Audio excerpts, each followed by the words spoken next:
So I want to kind of talk about the 6 traits that we can learn from Samuel and learn from what Saul had done were kind of the leadership failures at that time. So first of all, let's look at trait number 1. Trait number 1 is that Saul was impatient.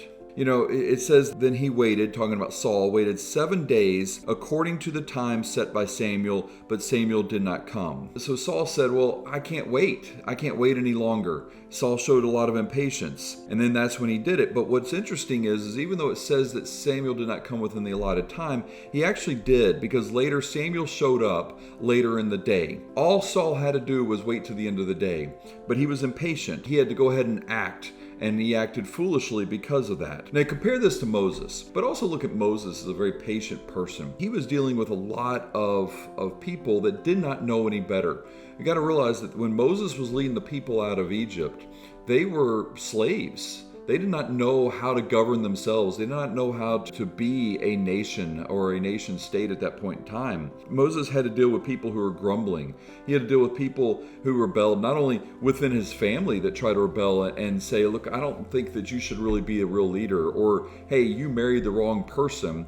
But he also had to deal with Korah and Korah's rebellion. They were trying to say, look, this is part of the problem. He had people that were unappreciative of him.